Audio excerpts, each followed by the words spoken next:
This is the Gang of Witches Ibiza podcast, hosted by Joe Yule. Each new moon, we'll explore with our guests how to think globally and act locally with ecofeminism. Awaken all your senses. The spirit of the witches comes to your ears. The Sabbath is that way. Gang of Witches.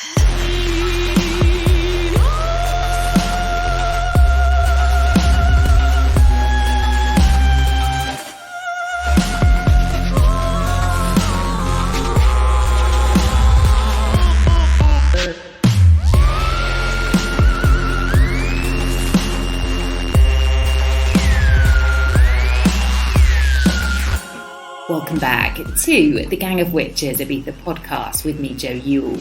And back in 2012, environmental NGOs, business associations and local authorities on Ibiza set up the Alianza Mar Blava, or Blue Sea Alliance, to protect the Balearics from oil exploration. Projects just off the islands of Ibiza, Formentera, Mallorca and Minorca were all being lined up in the sights of a huge oil company, and news of it didn't drop until permits had already been issued and the admin process was in full swing. Now, as the permits had already been given to Cairn Energy, they said it was too late and it was a done deal. And thankfully, the residents of these islands didn't take the news lying down and immediately action was brought.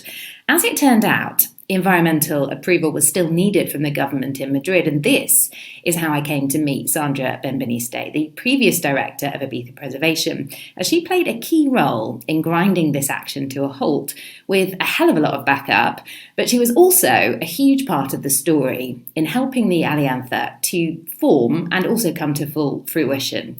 So it felt like time to have a leader from the Alliance onto the show to hear more about this action, more recent attempts by big oil giants locally, but also to celebrate the big win of last year and the last 8.5 years of their work with the creation of the climate change law. Plus, in the aftermath of the COP26 in November last year, exactly what all this really means for the future of fossil fuels in the Balearics. So I'm delighted to be joined by Sara Pizzinato, who is the project coordinator at the Allianza. Sara, welcome to the Gang of Witches Ibiza podcast. Thank you very much. I really appreciate you making the time to join us today. And I think, let's just start with who is the Alianza Mar Blava and exactly what is it that you do? Well, Alianza Mar Blava, as you said, is a very beautiful story.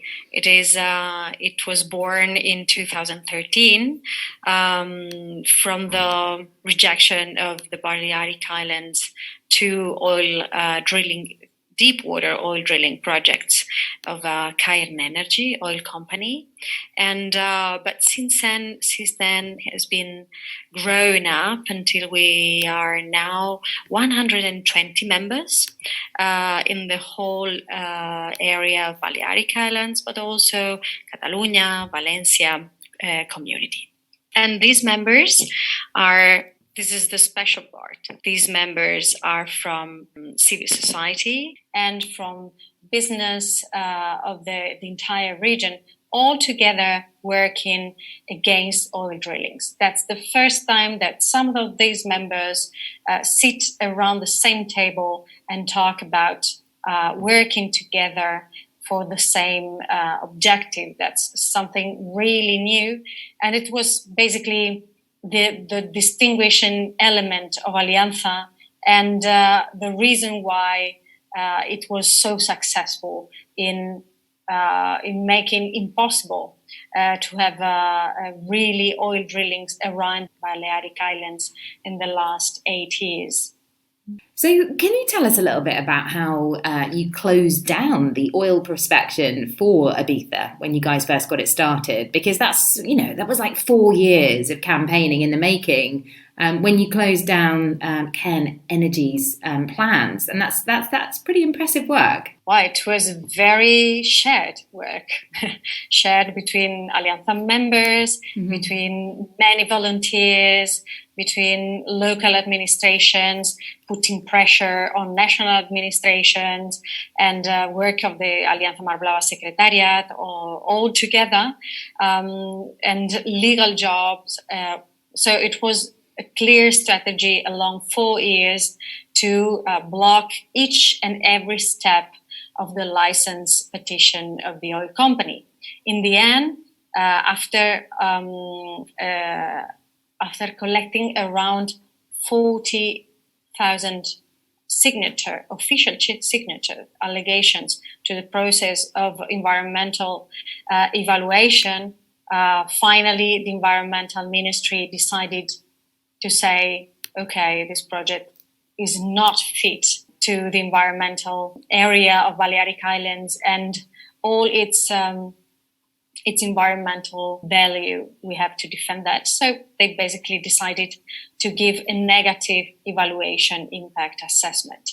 It was 4 years of pressure, locally, nationally, and also internationally, thanks to connections with industry associations in Germany, in the UK, and in all those places where tourism is sending all these people to enjoy Balearic Islands and its natural beauties. Yeah, I mean, it's just, incredible the work that happened there and how everyone sort of pulled together to make that happen. And I was actually watching some footage earlier, some news footage on this action that was taken by Alianza, and 150,000 complaints or letters were sent to the Madrid government, and I didn't realise that, and that's almost as many as the amount of year-round residents that live in Ibiza, which is no mean feat. I mean, how did you even begin to, as a brand new team, to take on a capitalistic monster?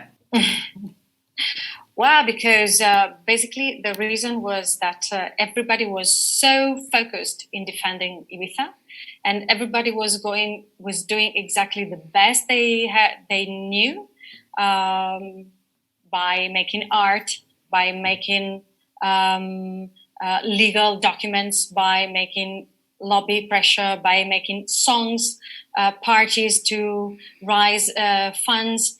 Everybody was just putting their own energy into this adventure. And it was a little bit chaotic, of course, but it was so successful, so amazingly beautiful and fun. So it was not only an organizational effort, but also many people that were reaching Alianza Mar Blava just asking, what can I do? So we didn't have to reach many people and try to engage them. They were already engaged against the oil drillings. So it was just put everybody's energy on this issue. I think, you kind of summed it up there when you said that it was fun and chaotic and, there was kind of music involved, because actually I was working for BBC Radio at the time. I was still freelancing for them, and I was standing outside Pasha, actually, in the kind of in the terrace part, trying to catch people to interview them about what their thoughts were for a piece for Newsbeat about this. And it actually got a piece on BBC Radio 1, which I think was a good bit of coverage for the plight that we're all kind of facing. Kate Moss, Sienna Miller and Pete Tong have signed a petition to stop a British company looking for oil off the coast of Ibiza. It's now been handed to the Spanish government, who'll have to decide if oil exploration can go ahead. Newsbeat's Sinead Garvan has the story. So here we are in Pasha. Pasha is one of the most famous nightclubs on the island, attracting the world's biggest DJs. But this week, the club opened its doors for a very different reason. Big thanks to everyone who's come down to support. Ibiza says no. Clubbers were coming down to either sign forms or hand in ones they'd already collected. I bring 130 and my friend 300 for stop the oil. They're protesting against a British company being able to look for oil 15 miles off the coast of Ibiza. This will kill a lot of the animals in the sea, I think that's the worst part. I think this is horrible what we're going to do with Ibiza. I live in a beautiful island with the most clearest water in the Mediterranean. We don't want it. They're concerned about potential oil spills and the danger to wildlife.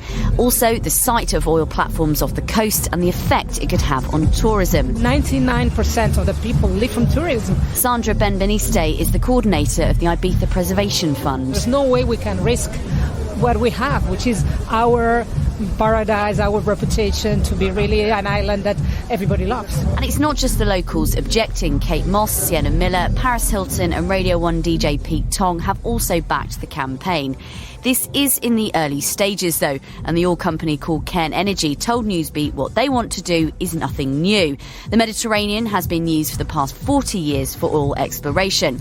Cairn Energy say the platforms won't be visible from the island, and they will work with the local community to reassure them about concerns they might have. BBC Newsbeat. And as I said in the introduction, that's how I got to know Sandra, who I gather, played a really big role in sort of getting this to happen. And I think, it was just such a beautiful piece of activism, really, I think, by her, but also, the way that everybody kind of came together on the island and, to watch that unfold from the very, very beginning when I just literally first moved here. That's how kind of I got more into the eco stories inside of the island. It was, it was nothing short of a miracle, really, it seemed. I do think so. So there were film documentaries every week in many places of Ibiza showing. There were concerts, there were art pieces, there were concentrations, there were legal pieces, there were basically the whole activism life in the islands was around this issue about oil drillings, and that was absolutely effective. Also in terms of communication, local media were absolutely involved with the Alianza Mar Blava, covering the news of Alianza Mar Blava, but also offering images, offering more news, offering opportunities of getting to know other members that could be interested in joining Alianza Mar Blava. So it was a really a collective effort, independently on the role of each person. Yeah, I mean, one of my favourite pieces of activism was when I went and saw, all these kind of like naked women, like covered in oil, kind of just writhing around and, making a bit of a song and dance. And I just feel like that was a very Ibiza moment to kind of sort of see that happening. And of course, that made like national headlines like all across the world. Everybody, particularly the tabloids, of course, wanted a piece of that, artwork and photography on the front pages. So, it worked. And I think it was just really, really well structured in terms of the way that, the plan came together. So it was quite impressive to witness that. I think, another kind of miracle, if you like, that we've kind of been seeing is part of your work where you created or played a part in creating a marine protected area in 2018 in the Mediterranean corridor to look out for dolphins and sea turtles and whales and all the sea life that use that area. And, I just thought that was a really genius way of kind of shutting down this oil prospection idea, because, it's a way of tackling this and keeping it at bay long term. And it clearly gained global support. So, how did you do that? Or how did you get the go ahead to implement such a plan to create that MPA? Well, the idea came because we met once with scientists of the Valencian University that used to monitor cetaceans and turtles and many other fauna in that area and the corridor of migration of these animals. So basically, the idea came from there. This has to be protected, and at that time there were others that were also trying to protect that area, but not from the perspective of oil drillings, but in general as a as a proposal for conservation. And at that moment, we thought that it was basically one big opportunity to stop fighting drillings projects one by one. That was the strategy for, until there. Each project that was coming up, one project that we were fighting on the streets, on Parliament, on the Congress, etc., etc. But it was, we thought it was not so effective or not so efficient. So we thought about this could be much more efficient, because around 12 projects were exactly in the area that could be protected at that time. So it was like a super opportunity, and we went going lobby at national level. At that moment, it was a conservative government in place, and they agreed at that moment to protect that area, although it was legally established just after the changing of the government. And so it was a socialist government that legally signed that protection. And that, in some way, for us, it was a very good representation of what was going in the Balearic Islands. The oil drilling movement against oil drilling wasn't right or lefty movement. It was a whole society movement, and that was and has been one of the keys of the movement success until now, because nor right-wing parties nor left-wing parties never claimed anti-oil movements as their own, but as a society's movement. And that's absolutely fundamental. I mean, for sure, and that's just another part of the beautiful story, I think, that, when it is the right move, everybody is of the same opinion, which is a rare thing, but for everybody to kind of feel exactly the same way, I think is a big part of the story.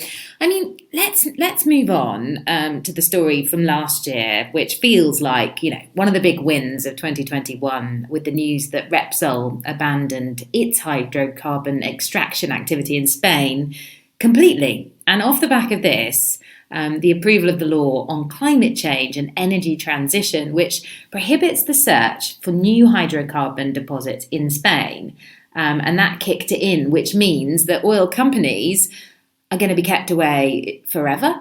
I mean, can you tell us a little bit more about this law and how it came to be? Because I assume that all of that other action kind of paved the way for this to even be possible, which is just nothing short of, again, it's not a miracle. It was incredibly bloody hard work by all of your team. And, I feel like there's a huge cause for celebration, because this is, until I started researching this interview today, I wasn't really aware of that massive win, which is nothing short of epic. It is, and we really need to celebrate it.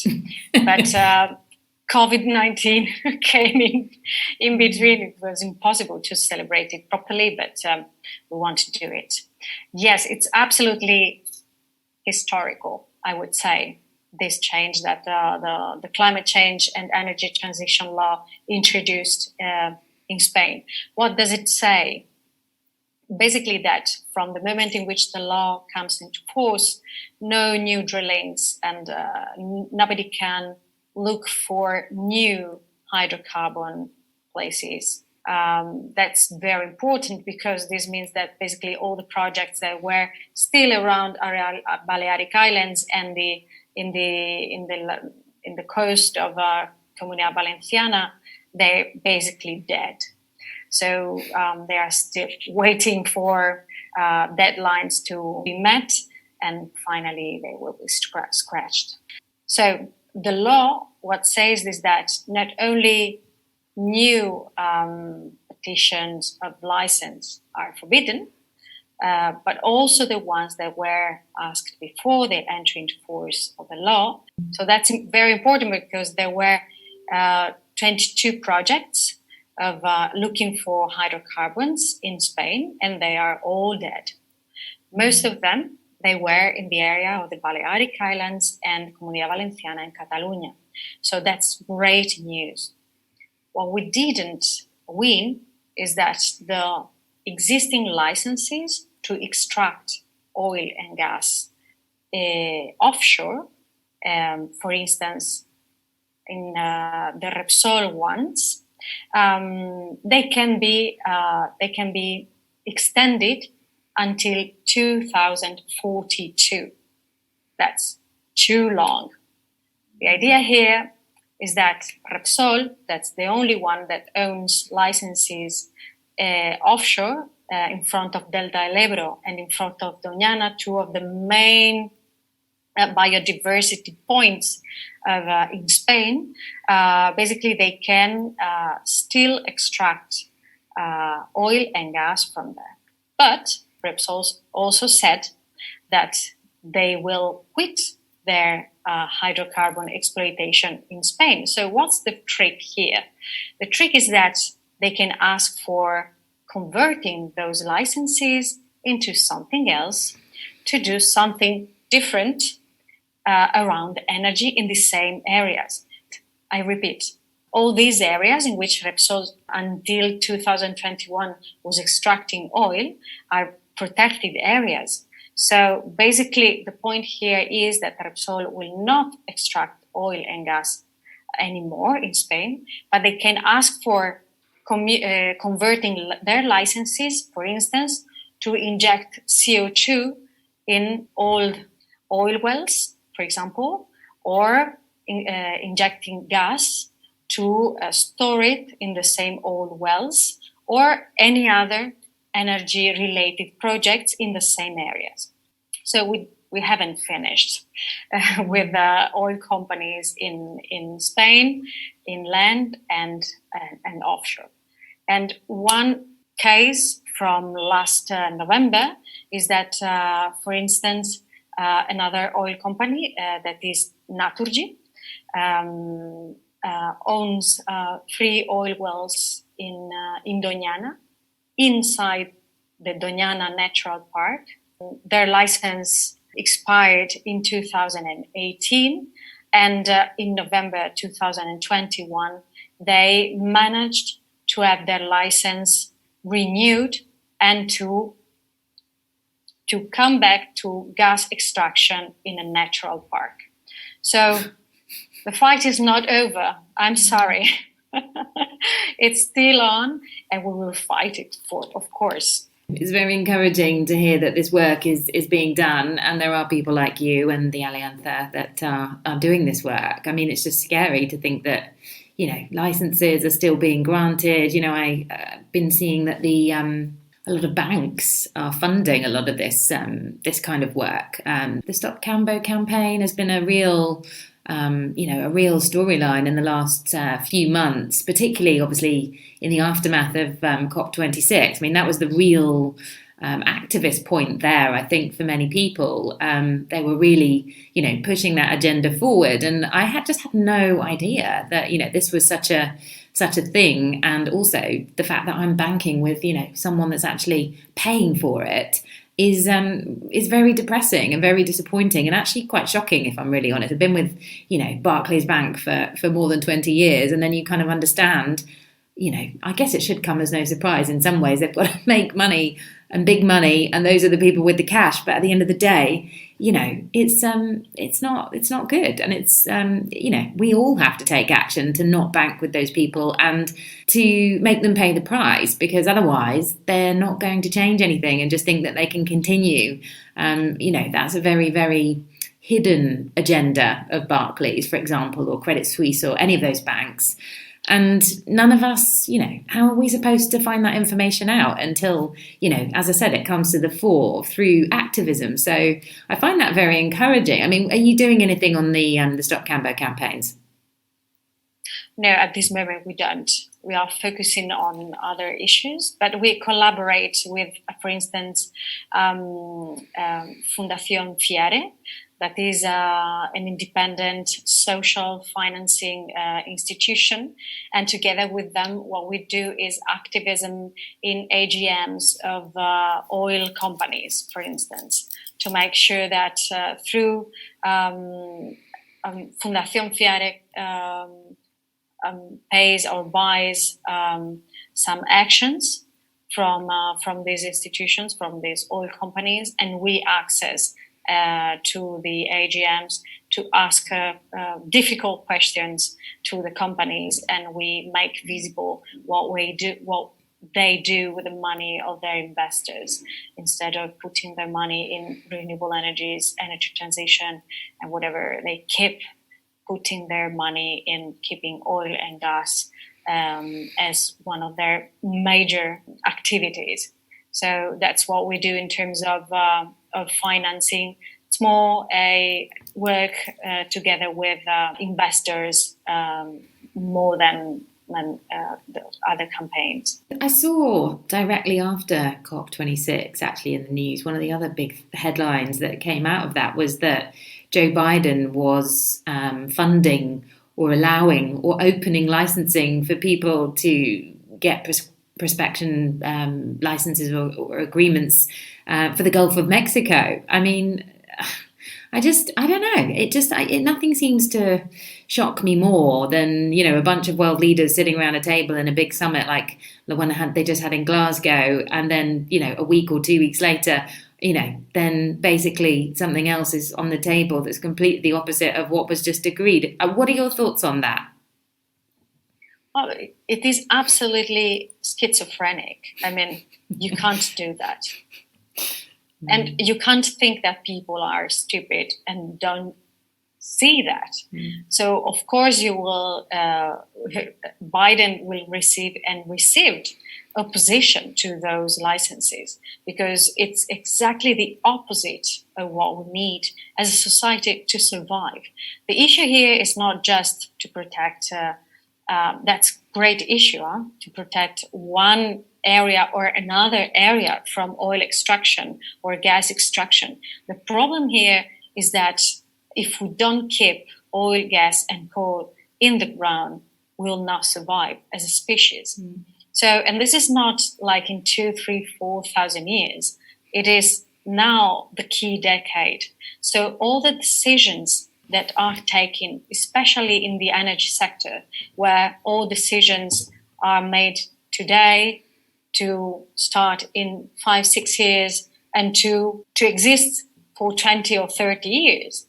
So every decision that we take as policymakers today, it really matters. So every decision that goes against the climate change fight is absolutely immoral, in my point of view, because it's stealing future generation the possibility to really have a decent life in terms of health, in terms of jobs, in terms of security, in terms of water, in terms of food, and that's something we cannot admit. Once Upon a Time in Ibiza with Alex Gray.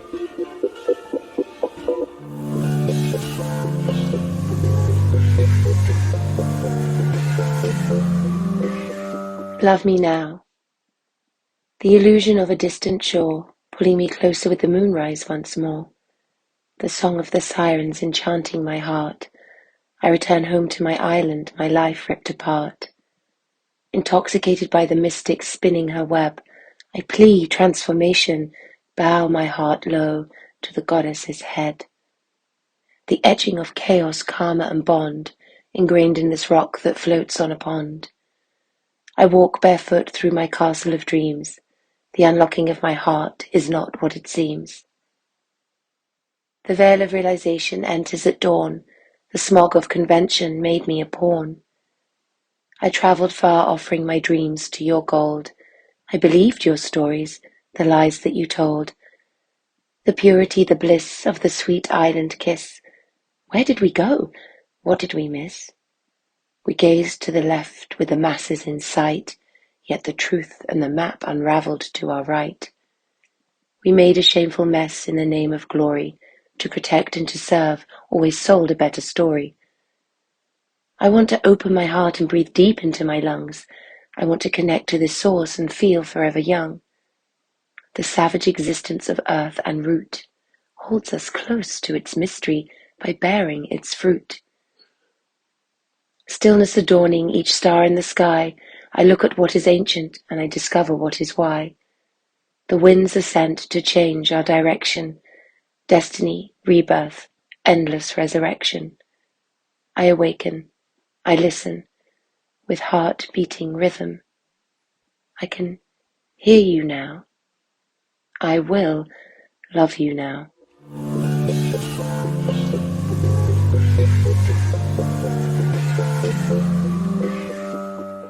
I think it's very easy to get caught up in the very, dramatic and depressing storyline that is, the deadline is now, we could all die. I think that's not always that helpful to get so caught up in that. Obviously, it's a very, realistic possibility. But I mean, I love the fact that you've obviously created this ability to shut these guys down in Spain. I mean, again, we must find a way to celebrate this in Ibiza specifically, because I think, that's where it all began. And Ibiza loves a party, as we know. But I think, what about the rest of the Mediterranean? I think, obviously, it's very exciting that Spain's sorted. But what about places like Greece and, I know that Italy, and particularly one story that I found quite inspiring while I was looking into this a bit more deeply today was, that tiny, tiny little island of Monopoly. 50,000 residents, even less than Ibiza, had a very, very, very big hand in this whole scenario. And I think, people sometimes underestimate, which I think was quite inspiring, how much their voice matters and how much when we all come together that big changes can happen, like this tiddly little island of rock that I live on, Ibiza, it changed everything. It has stopped this in a whole massive, massive, massive part of Europe. So, it shouldn't be underestimated. We shouldn't think that we are powerless. We shouldn't be sitting around feeling depressed and like we can't do anything and it's too late, because it's not. You're totally right. And in fact, it doesn't serve at all to think that we are powerless. The only thing that really works is to put your hands at work and start doing things. And then you suddenly realize that you're not alone. You're not the only one wanting to change things. And so coalition starts and many things can really happen. One of the issues that we are working together with other organizations in the whole Mediterranean is to share our experiences, to share what we did to stop one and another license or permission for oil drillings here and there, and which were our strategies. Strategy, for example, protection of the Mediterranean corridor for cetaceans, or the law for the law climate change and energy transition law. But before that, Alianza Mar Blava wrote down a draft bill that was like all the list of what we wanted to see in a perfect law to protect the Mediterranean from oil drilling. And it was accepted by the Balearic Parliament twice and elevated to the National Congress. And now it is in a moment of, and now this draft bill is at the Congress and will be discussed next year. So all the things that we didn't win in the climate change and energy transition law, we have the opportunity to win them through another strategy that we set in 2017. And we thought that was kind of dead-end strategy with the years. And now suddenly it is activating again and it gives us new opportunities. So you never know. The important is to share your strategies with others and see what has been working in one place. It will probably work in other countries. So sharing experiences is one of the big parts of our job with others, with Greece, with Italy, They didn't have the opportunity to have a national law. But in Italy, for instance, they had the opportunity to have a referendum on oil drillings, and they won. But then nothing was done from the government on that issue. What was watered down in many ways. So basically, there are many elements. One is keep optimism. Second is take many people around you and share with them and collaborate. And the other one is have patience, because sometimes you keep working and you think nothing can change, and suddenly history puts the right people at the right place and things can really change in 2 or 3 years. When I started working on against oil drillings, it was well before entering Alianza Mar Blava, and it was in 2010, like 11 years ago, and I really couldn't even think about this victory of banning all new drillings in Spain. It was absolutely impossible thinking about that, and today we have it. As you just said, dreaming big is, there's a lot to be said for it. It's essentially like a vision board for the future, and the power of manifestation is a beautiful thing. So tell me, what was in this dream then? What did you guys write down was the absolute goal and like the wildest possible hope for the Mediterranean? Wow, that's great. Well, basically, we have still the goal of making the Mediterranean free of oil. And that's and gas, of course. And that's not only Spain, but also other countries. But basically, to also in Spain to make sure that there is no new projects out of the current licenses and so on and so forth. So to make sure that the law is implemented, really implemented, so that the law comes into the reality. That's the important thing, and that's not taken for granted. And the other thing that we want to dream of is another thing linked to oil, but not exactly from the extraction, but from the consumption point of view. We are Mediterranean, and we've used the sea to transport ourselves, our freights, to mix cultures, etc., etc. But today, marine transportation is very, very, very dirty. They normally use the most dirty fraction of oil. They burn it freely into the atmosphere with great CO2 emissions, but also with great pollution emissions in terms of acidification of the sea, because this pollution then goes back to the sea with acidification, pollution, modification of the content of nitrogen of the water, with impacts on the algae, etc., etc. So the idea for us is, if we want this extraction part of the oil value chain, we can also work on stopping the use of oil in marine traffic, because for the islands and for the areas around the Mediterranean, this is a very important way of transportation. And then you see, Mediterranean, it is one of the main places where all ships from China from China, from India to United States, they pass through the Mediterranean. So most part of the global trade through ships passes through the Mediterranean.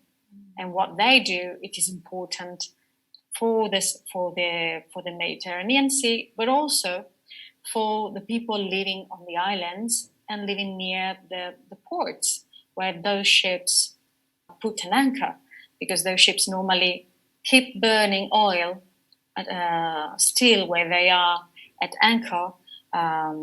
So they pollute heavily all the cities like Ibiza, Palma, Barcelona, and so on and so forth. Barcelona calculated that more than half of the pollution of the air of the city comes from marine traffic, not from cars. So that's important for the sea, and that's important for the people, and that's important for the climate change. So that's one of the points that we are working, and the idea is to establish an area in the whole Mediterranean where pollution emissions can be controlled in high seas and in ports too, and that's important. Also, because as most of the ships has to pass by the Mediterranean, what happens in the Mediterranean is relevant for other countries and for other places too. As to accomplish this reduction of emissions, they should change the fuel they use. So it would make not only a positive impact for the Mediterranean, but also for other seas and other communities. So we think about a clean marine transportation as our bold, a new dream to keep working. That's interesting about Barcelona, isn't it? I mean, God, it's just crazy. You wouldn't ever dream that there could be more emissions coming from the sea than from the land itself in such a big city. That's insane and quite frightening. Let's talk about this idea that, you've kind of highlighted there that, people are kind of thinking about this idea of oil drilling prospections are all out to sea and nobody, wants that on their doorstep. We rely heavily on tourism here in the Balearics. And obviously it would be very bad for business to have an oil spill or any of that kind of pollution to come in and wash into these shores, which is obviously why everybody was up in arms about this happening when it first came to light. But I think it's got to happen somewhere. And I mean, I completely disagree with that statement. I don't want it to be happening anywhere. But I think ultimately it is still happening because I was actually just finding out today that also half or almost half of all of Ibiza's energy and power comes from fossil fuels or coal specifically. So it's very easy to say, no, we don't want this. But ultimately that is still what is powering most of the island, which I found incredibly shocking because you can't say you don't want it on your doorstep but then still be using it. I think only 2% of the island's power comes from renewables, which is I was devastated to read that the other day, and not to mention disgusted. And how do we fix it? I mean, we can get into that next, but can you tell us where does that coal come from, and what does the future? Or what does it look like currently in terms? I don't think anybody even knew really that it was a WhatsApp group that that I'm in of kind of a lot of regenerative farmers, and it suddenly came up as a topic of conversation, and it really caught my eye and my attention. And I think the entire group of a couple of hundred people were absolutely horrified. So it's very interesting to sort of to talk about that angle, because clearly you can't have one without the other, right? Yes. Specifically, Ibiza and Formentera have a very low share of renewable energies, very low share, and that must be changed. That's really important. So definitely, renewable energies are an important part of that, very important. The other one is energy savings, so to make things when they are really needed. And with the exact amount of energy that is needed, not wasting energy for doing things. But the 2% you were mentioning, it's just about electricity. It's not about energy. So transportation is not there. Most of cooling and heating of homes is not there. And it's basically nothing of renewable energies on the islands there. Where is the fossil fuel energy coming from in the islands? The coal is coming from South Africa, from Australia, from Colombia, mainly. And when you talk about Colombia, there are very important human rights implications in this importation of coal.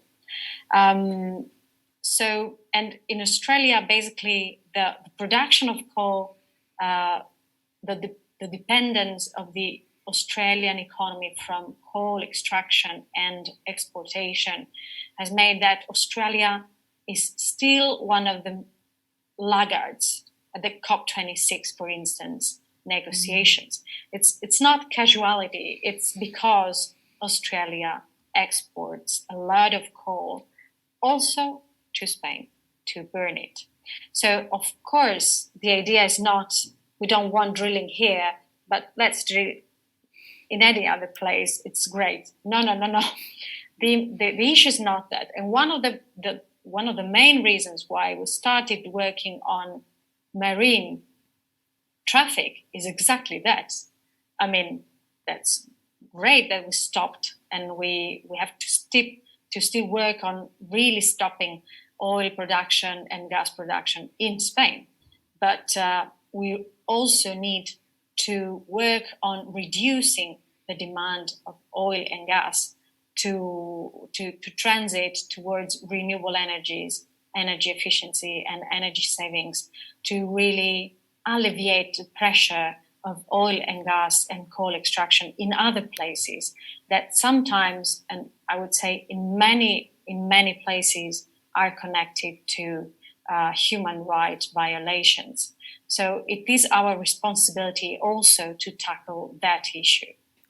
I mean, there's just so many issues when you dig a little bit deeper that are connected to, that whole problem. And, the list goes on and on and on. It's endless. And obviously, how does that coal get here then from Colombia? It comes on one of those whacking great big ships that you've just been talking about, no doubt.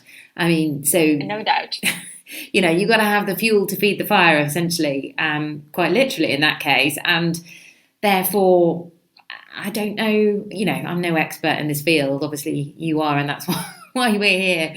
But I feel like this is it's very frustrating, to start to learn about this stuff when you dig a little bit deeper, when, this comes into our consciousness, like a lot of people probably listening to this going, well, this is ridiculous. Like, how do we solve this? I mean, one of the conversations I had with Sandra Benveniste at the very beginning of this series was when she was still Ibiza Preservation's director, and she was telling me about back in the day when Spain used to put a tax on the sun, which was probably the most outrageous thing I've ever heard, because of solar panels, not wanting people, I suppose, to switch overnight to renewable energy. And it's like, why would anyone tax people for exploiting one of our natural resources that is endless and tireless in a place like Ibiza, where we have pretty much non-stop sunshine? Now, for me, that is a very clear sign that something is very, very wrong indeed. And I was, again, my mouth kind of hit the floor when she told me that fact.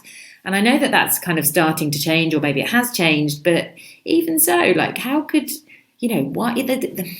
It feels like, there's something fishy going on there, like, to put it lightly, because clearly the people that I don't know maybe work for, say, Endesa, and without naming any names, but kind of naming one, who could possibly work in a place like that for this to be a narrative that's clearly unfolding on a national scale here? That's the kind of situation that I think, well, I wonder, it does make you wonder if there's a tax on the sun, like, who's affiliated with these types of companies that are powering up the whole of the island. Like, when we switch our light switch on, it's not coming from, a sexy power source. It's something that's obviously coming from a very, very dirty place. And that's, could you shed any further light on that for us? Yeah, well, the first thing to me is to make clear that the sun tax no longer exists. That's important. And it does no longer exist since 2018, the end of the year. It was a very fearful fight against it at European level first, and at the European Directive of Renewable Energies, and then at national level. So no more sun tax. That's first good news. Second good news, self-consumption is now much better regulated. So you can produce your own electricity with the sun, and you can also sell your excess electricity to the grid and you will be paid for it. That's important. Then, if you are a small residential consumer, there is a special rule designed for us, for the small one, not for SMEs or industry. But if you're a residential consumer, you can have your solar panels that give electricity to your fridge, to your heat pump, or whatever during the day. Then your excess electricity, when you produce more than you consume, goes to the grid. And there is a simplified rule for these users that makes it possible for you to have all in your electricity bill, the electricity that you have bought from the grid, the electricity that you have sold to the grid, and then some and the bill. So super, super easy. And that's very important. And then there is a regulation now for self-consumption, shared consumption for these big buildings with many, many flats where many people live. So they can share the installation, and the installation of a photovoltaic installation can work for all the families that live in these big buildings without the need of having one installation for each family. And then there is a new regulation about energy communities. So if you have a neighbor at less than 500 meters, you can share your electricity directly with that person. So if you don't have place in your rooftop because for any reason, but your neighbor has, you can share the installation with your neighbor. So many things have changed, fortunately, from that moment. And many things can be done by normal people like you and me in terms of self-sufficiency with renewable energies without the need of disconnecting from the grid such it was before. No? So it's a very great moment to feel empowered in the electricity sector through renewable energies.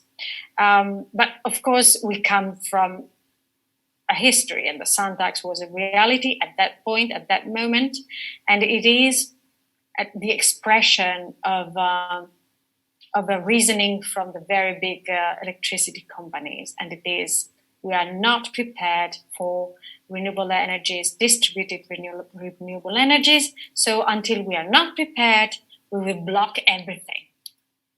When we will be prepared, we will have our business model and everything, we will be able to enter into this market to keep our absolute power over the sector, and then it will be possible. It was something like this. It was really odd.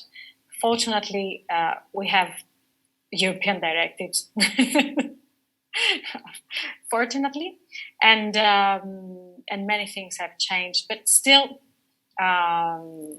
many things have to change. Still, the dominance enterprises still have a lot of power, but there are many, on the other side, there are many cases of electricity that are coming up with new social models, and I'm explaining myself. So the fact that everybody can produce his or her own electricity and to be producer, to exchange it, and to store it has given the opportunity to think about electricity in a different way, not just as a product, but also as a basic need for many people.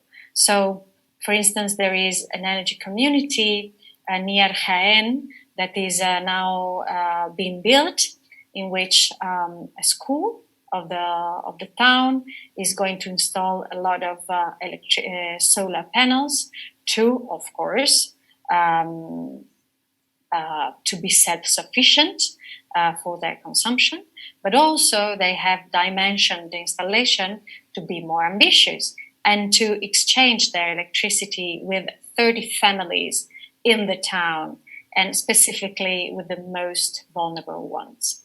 This is because now, if you are at less than 500 meters, you can exchange your electricity with others. So we are coming out of the mentality of the big utilities, and we are starting to have examples of electricity as a basic need.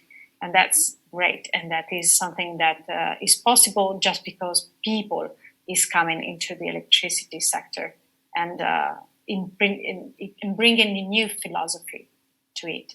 I mean, you talked about renewables. Clearly solar panels is definitely potentially the way forward to begin with. But I think one of the other big problems that Ibiza suffers from is this car situation. And again, that's fueled by the tourist scenario and the fact that we are so heavily reliant economically here by that whole influx that we have every summer. Which we were talking about on the last episode with the new Ibiza Preservation Director, Inma, about this exact issue of, too many cars coming onto the island. And of course, Formentera kind of shut that down. And we were saying, wouldn't it be amazing if Ibiza would do the same and stop all those big rental companies bringing in all these cars every summer? What a beautiful thing that would be, not just for the residents, but obviously, clearly, for the climate. And I think I did read also in the aftermath of COP26 that Spain had said no to phasing out petrol cars by 2035, which also feels like a shame, really. It's not exactly like, next week or next month, is it?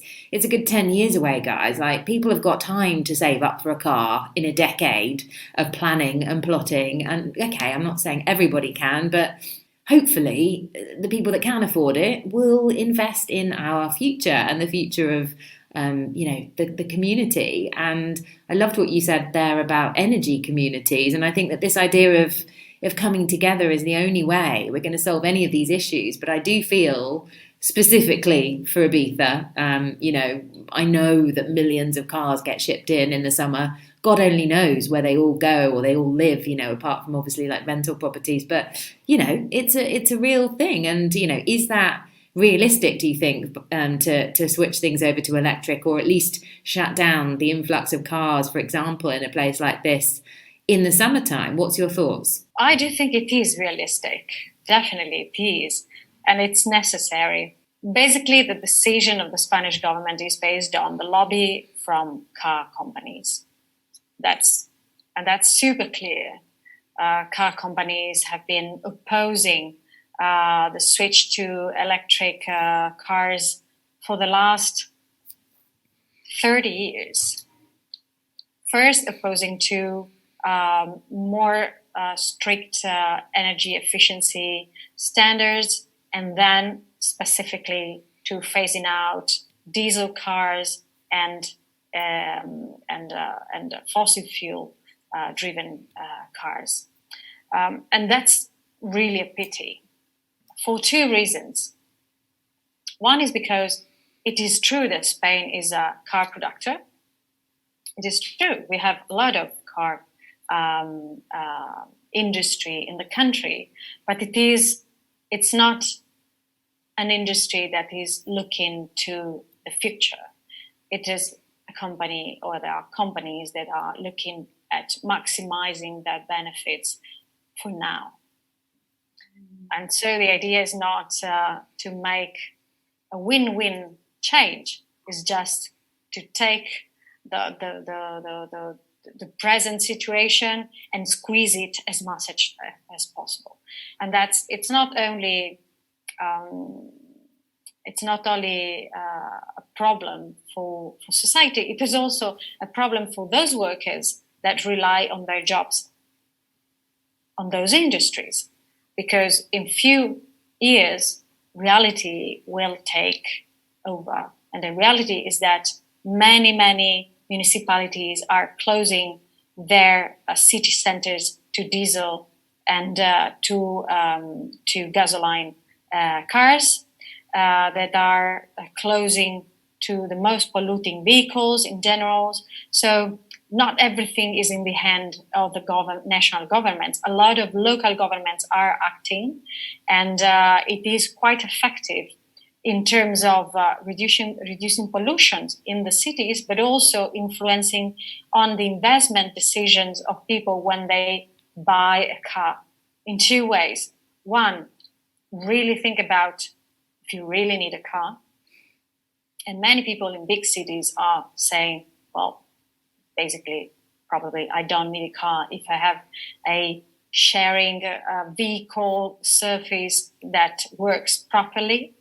And the other one is on deciding for electric or at least hybrid vehicles for people that sometimes would like to go to the city center with their vehicle. So not everybody is the hands of the national governments that are pressured very much from car companies. And there is hope there at a local level for many actions as the ones that you were mentioning to be implemented.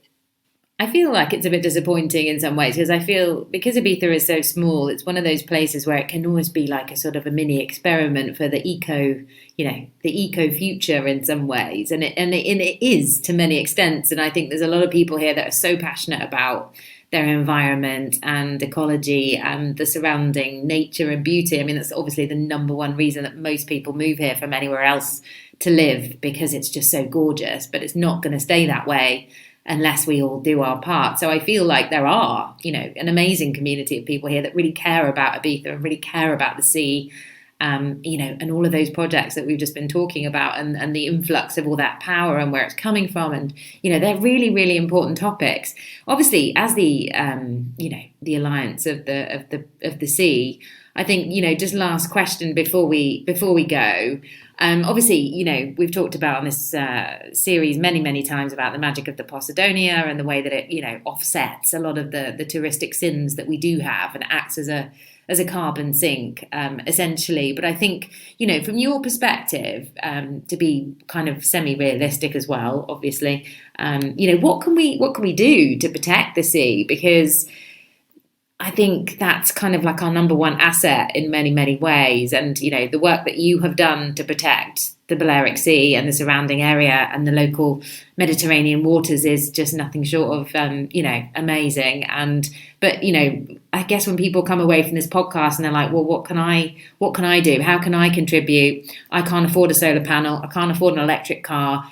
Is there anything I can do to make a difference?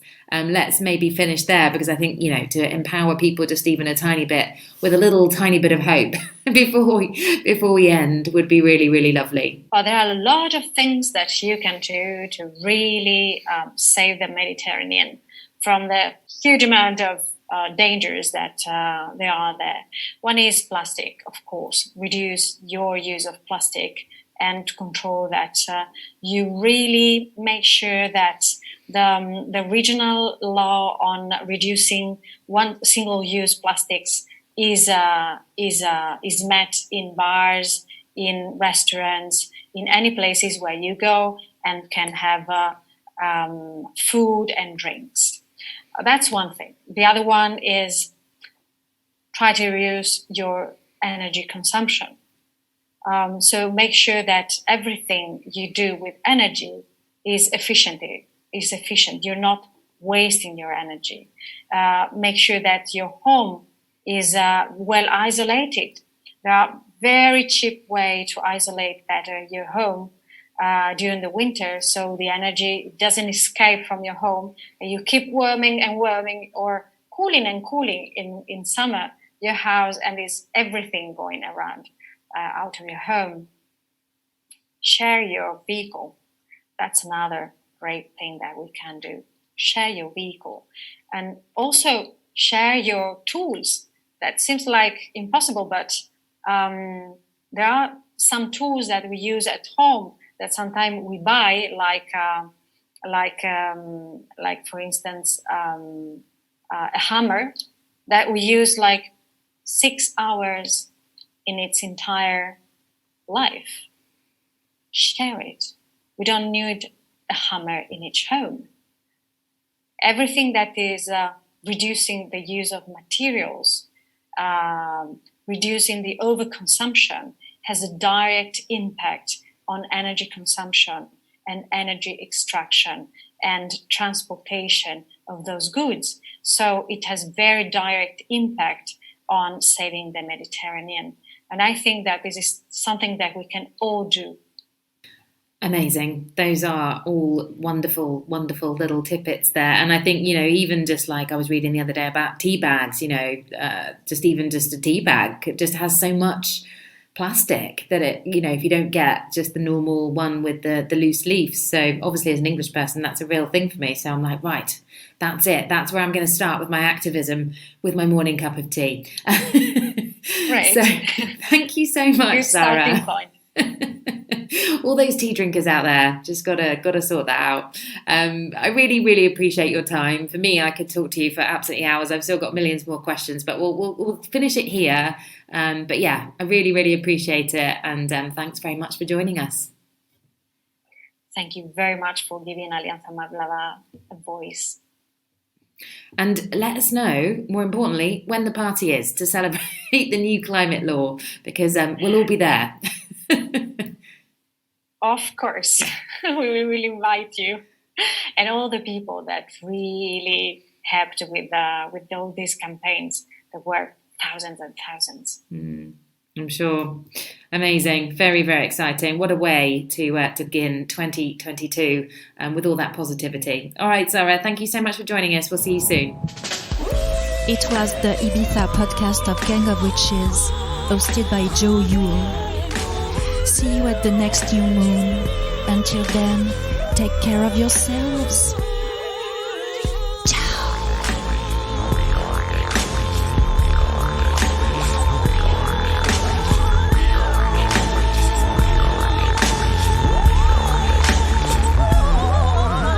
I'm calling upon my witches everywhere, my witches everywhere. I'm calling upon my sisters everywhere, my brothers everywhere. The time has come to gather.